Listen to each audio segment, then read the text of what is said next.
because what I really want to talk to you about is by far the most important intellect on the contemporary right, Meghan McCain, who was who just had a book come out. So the book wrong. It came out 7 months ago as an audio book.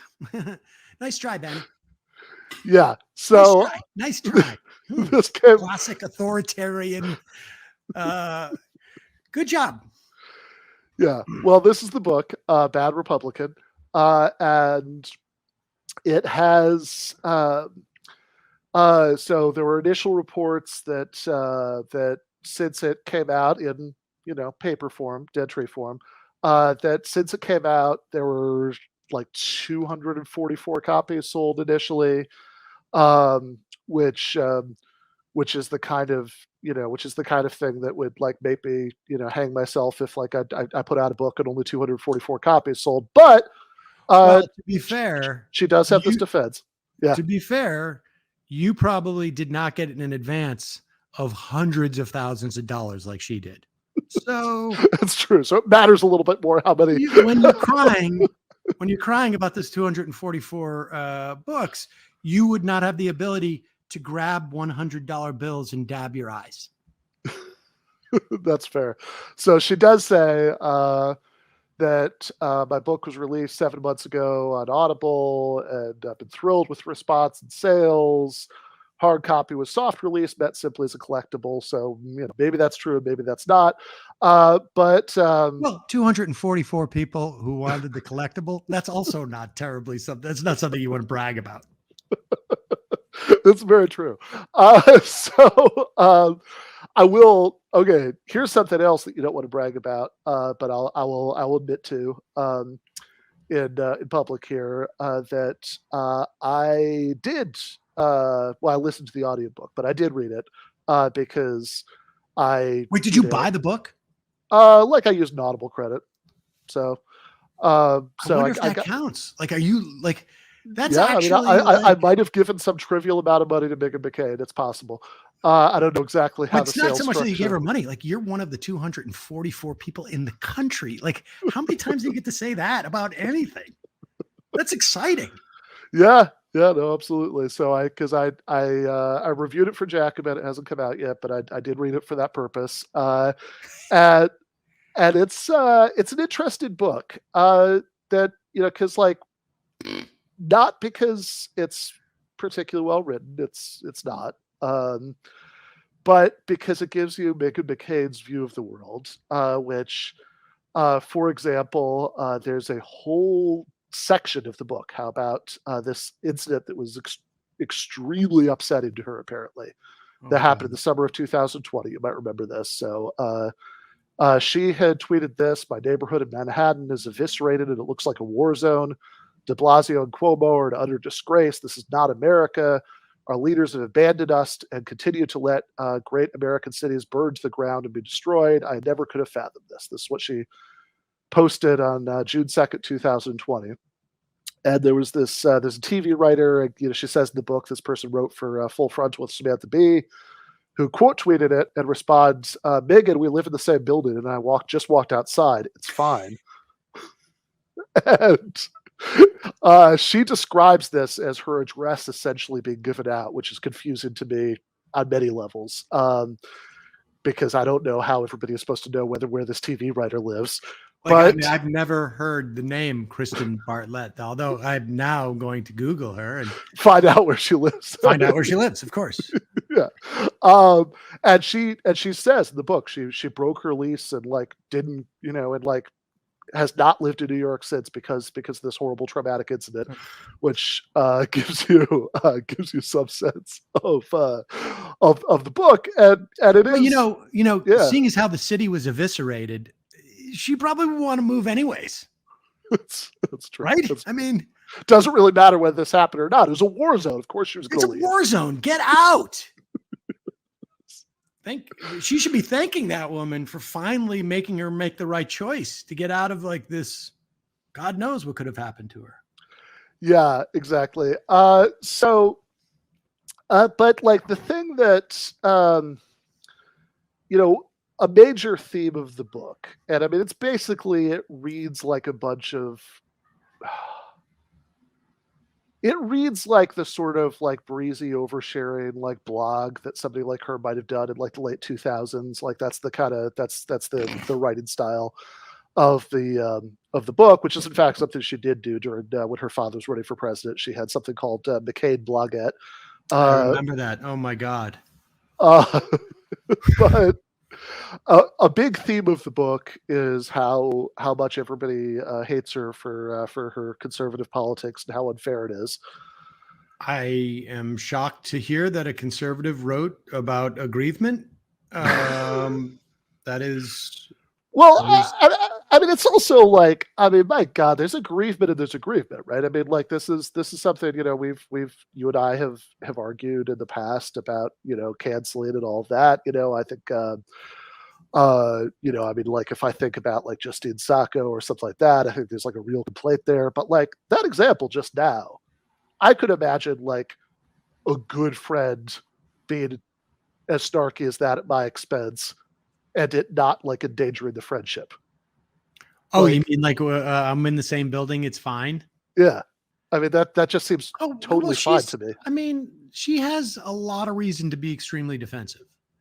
And that is because on some level, she understands that the fact that we even know her name is completely, I mean, I don't want to, you know, Yeah. Unjust is not really the right word, but the fact that we know her name is a testament to a lot of things that are wrong in society and have always, you know, like, I mean, it's, I did full disclosure. I did a show with her.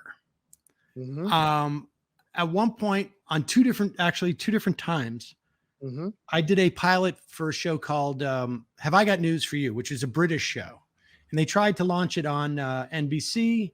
And then they tried to launch it on TBS. And I think she was involved in the TBS side. And I think Michael Ian Black was one of the comedians. And I think they brought her on. I think he's friends with her. And they brought her on. And, you know, look,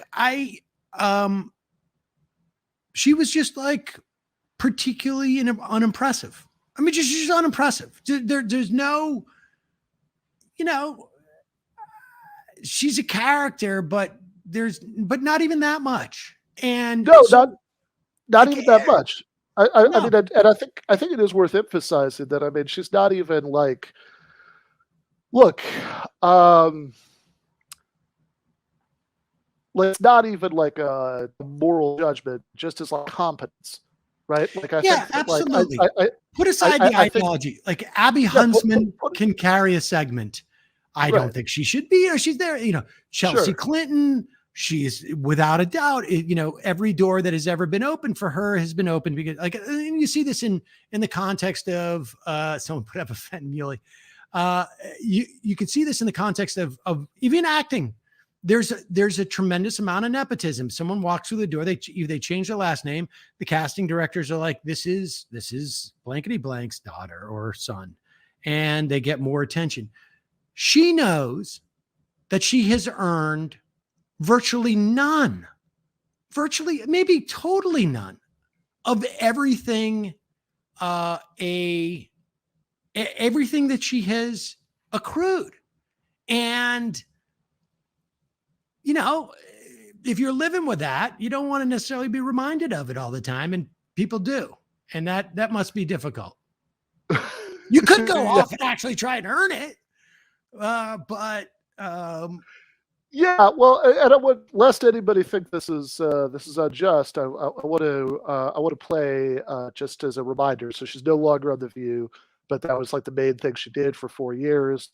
And this is a sample of her political commentary when she was on The View. Welcome back. We were talking about Alexandria Ocasio-Cortez, and she's one of the reasons that what is now being called Democratic Socialists are rising stars in the party. But I'm a little concerned about that because this was my problem with Bernie Sanders. If you're a socialist, tell me that. Don't say that you're a Democrat because you clearly we don't have the same ideas of what should be happening if you're a Democrat. So I wonder if this is now a splinter group, if anybody's discussed the difference between socialism and democratic socialism.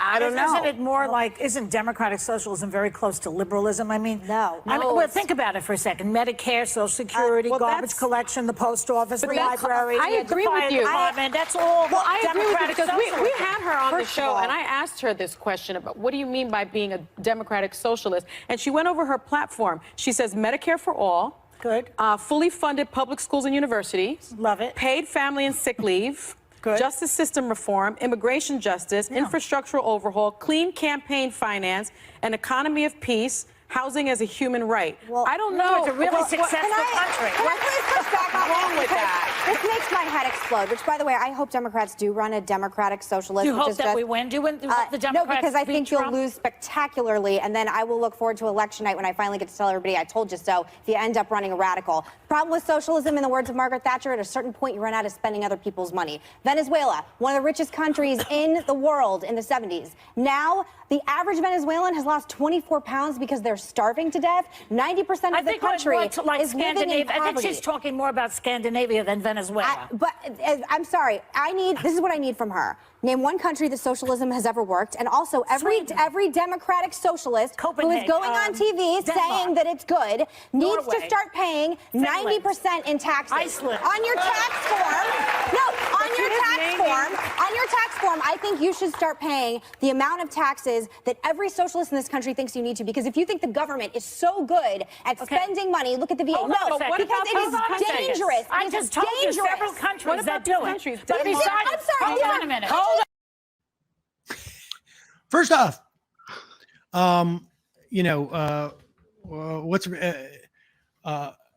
Joy Behar, I have to say, honestly, like, of all the people on that panel, Joy Behar has always been pretty, she's been pretty aware, and her politics are pretty good. I used to do her show back in the day when she was on CNN or something. For someone like Joy Behar is the person we want on The View, right? Whoopi Goldberg is just talking out of her ass, but at least she was a talented comedian. Like she's, this is when you do your work. You work hard, you build a career, and then you sort of coast. But Meghan McCain just went directly into the coasting. There was no. Well, what I love about that clip is that she's got her pre-prepared talking point. Of course, okay, from this her is husband. the thing I'm gonna. This is the yeah. Ben Dominic. Yes. Gave her. I should say, people who aren't familiar. Meghan McCain's husband is Ben Dominic, who's the publisher and co-founder of the Federalist. So I'm sure they talked about it, whatever. But but she's got her little pre-prepared talking point, and as she's saying it, Joy Behar is just rattling off a list of countries. Yeah. Does not have to stop and think about it, and Meghan doesn't know what to do with that, so she just keeps on making the talking point. Ignores, of course. That's exactly. I mean, we've seen that so many times. I mean, you can see that all the time. I mean, it is.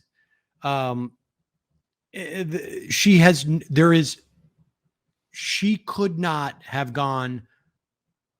She needs to walk down the path that her husband or whoever it was laid out for her, because if she steps a foot off the path, she's completely lost because she has no idea where she is. I don't think she knows anything about Venezuela other than literally the things she just said. There is no, I don't even think she could tell you what the language they speak in Venezuela. I don't think she could tell you the name of, she could probably say Chavez, maybe Hugo. And but she probably doesn't know Maduro. No. Oh, no.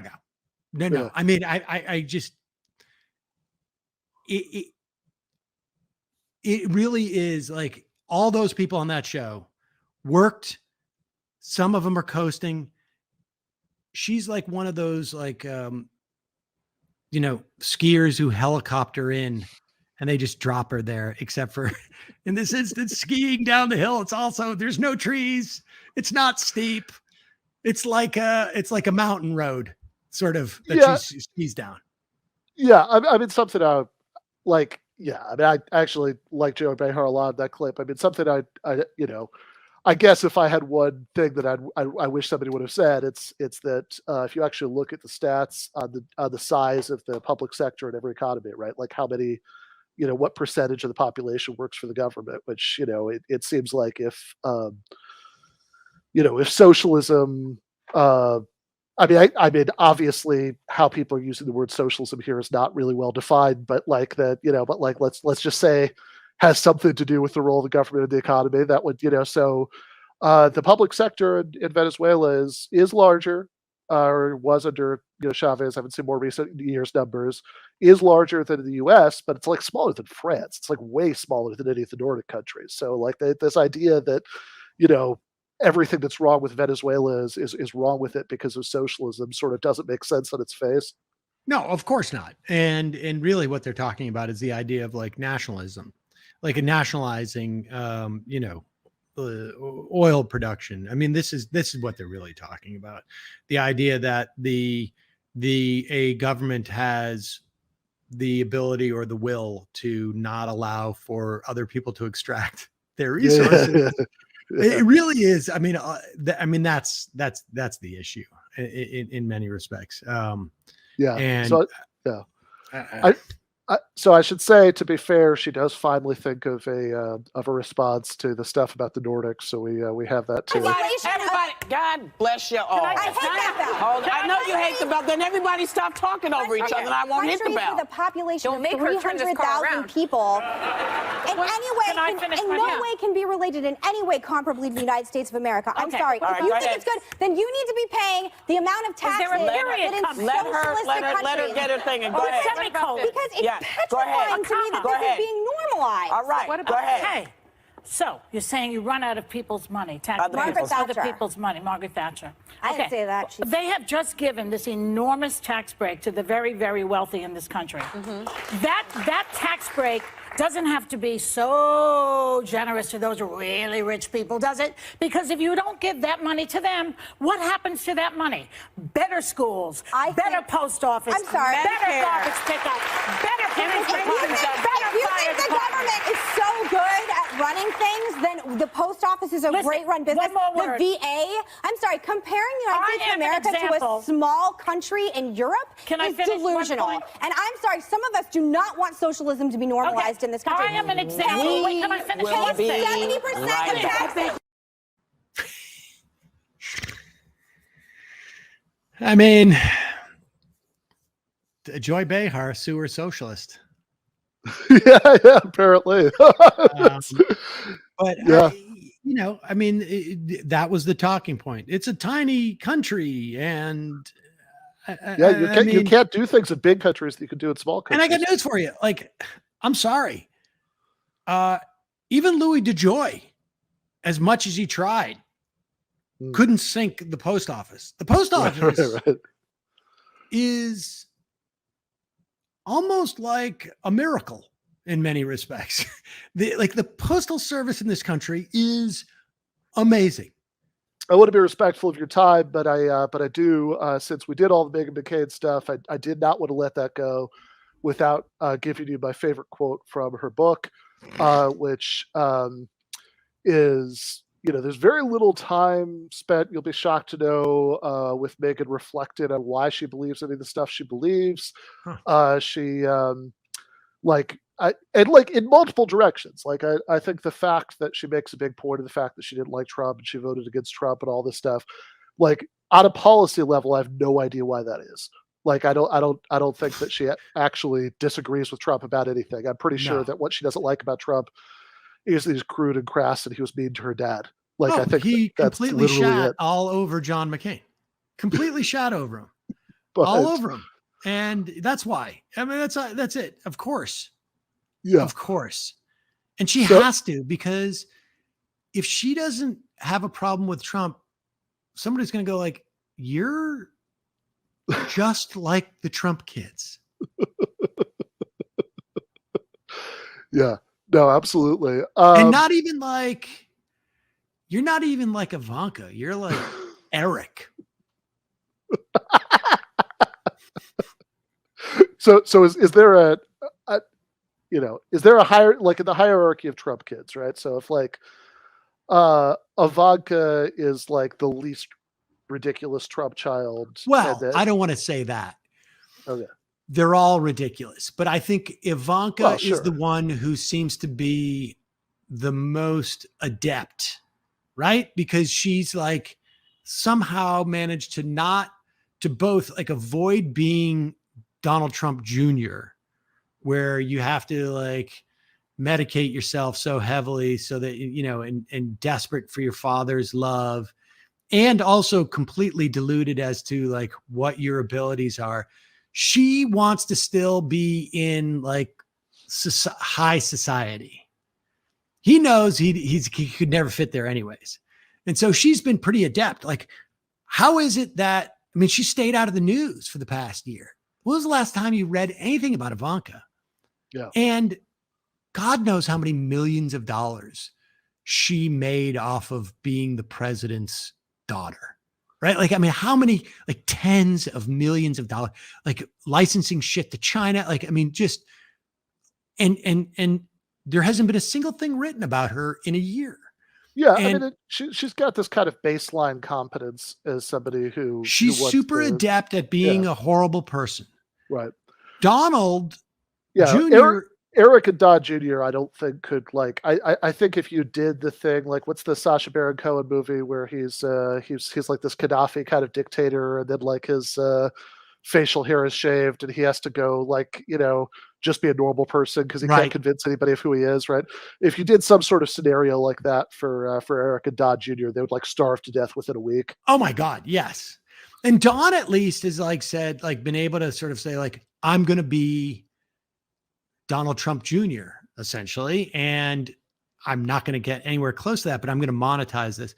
Eric is just sort of like, they send him out. And he just seems completely lost. And there's just like this quality of like, can I just go? Can I go back to where I like I don't, he just has no faculties, no faculties whatsoever. And that's sort of like Meghan McCain. It's sort of like somewhere between Donald Trump Jr. and Eric.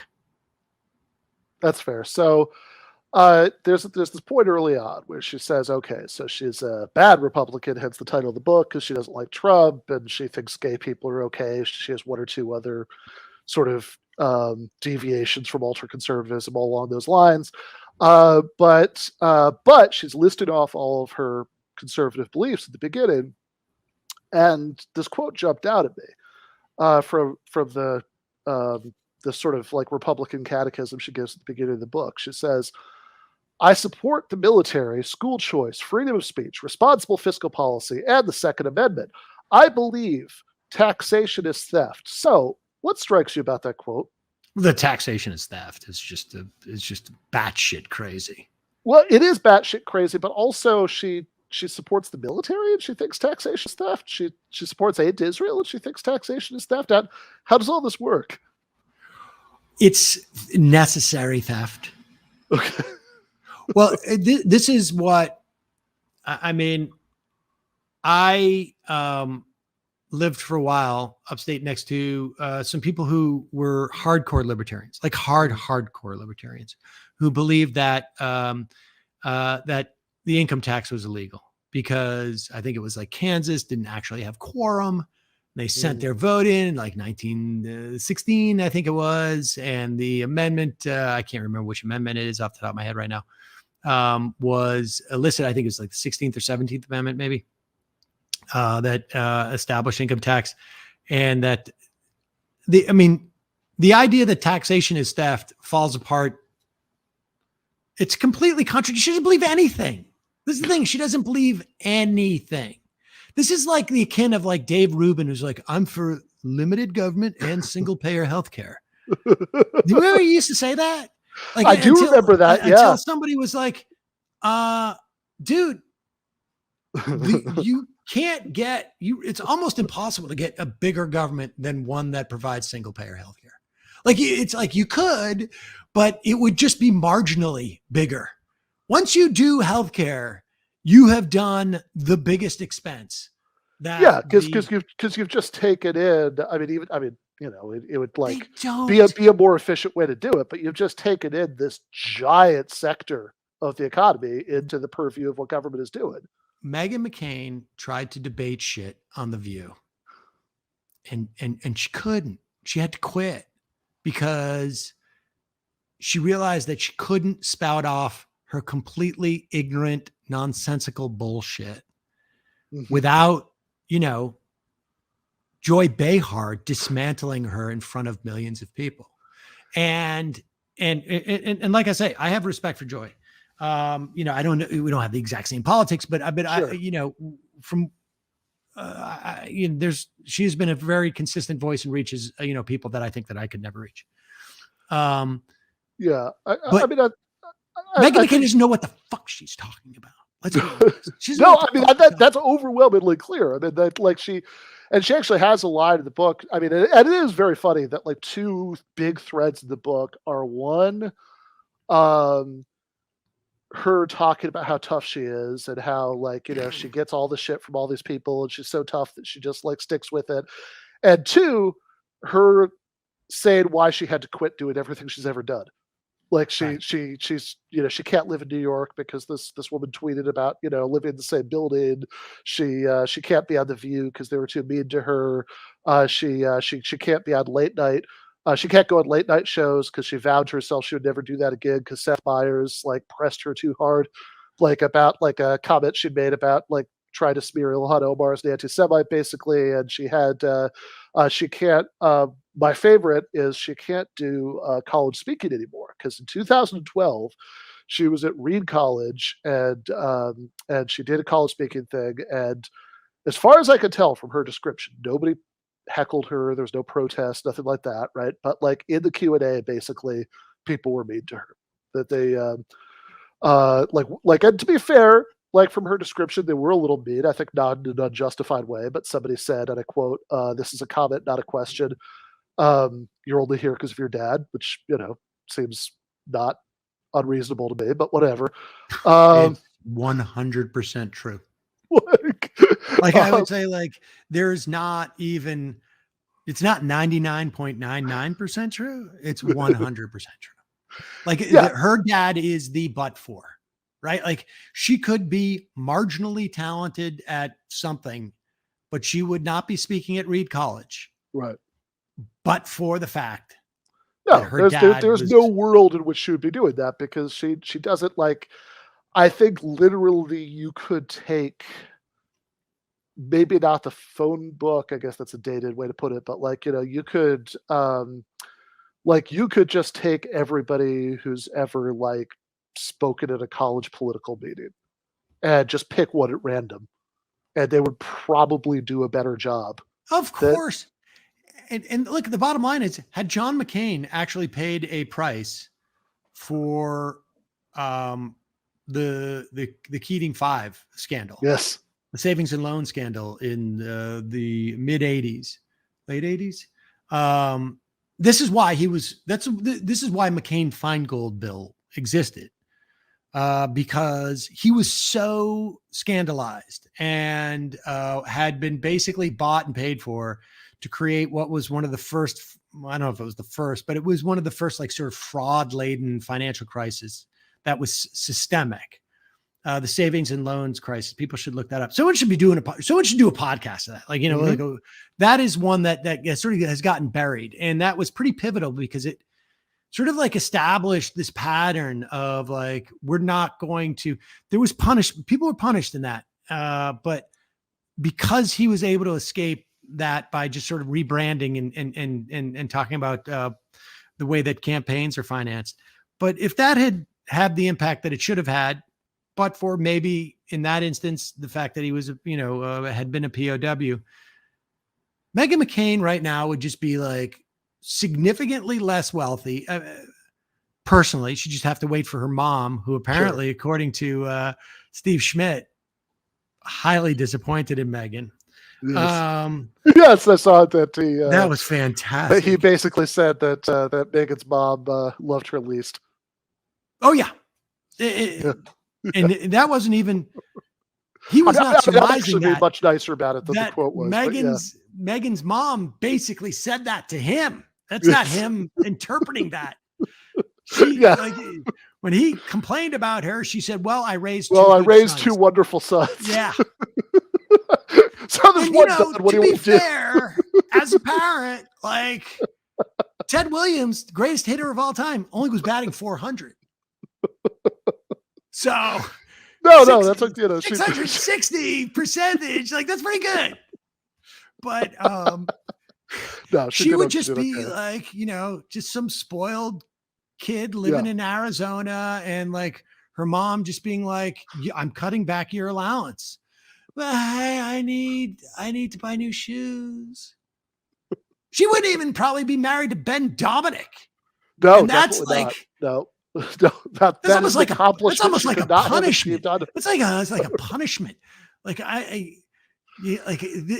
this guy was like a serial plagiarist. I mean, he was.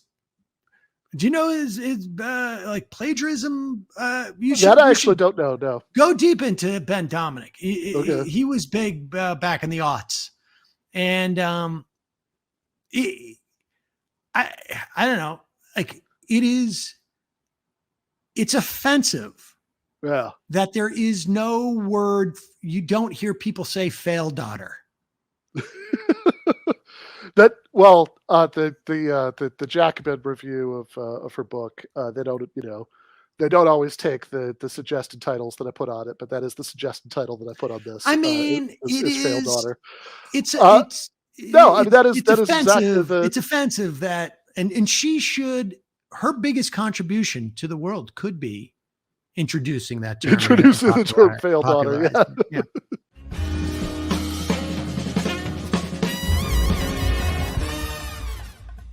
You have been watching free public content from Give Them an Argument. To access every single episode of the show, the main show on Monday nights, all of the streams, all of the debate breakdowns, all of the patron-exclusive postgames on Monday nights, all of the patron-exclusive bonus episodes every week, and much, much more, go to patreon.com/Ben Burgis. I cannot resist ending this with, don't be foolish.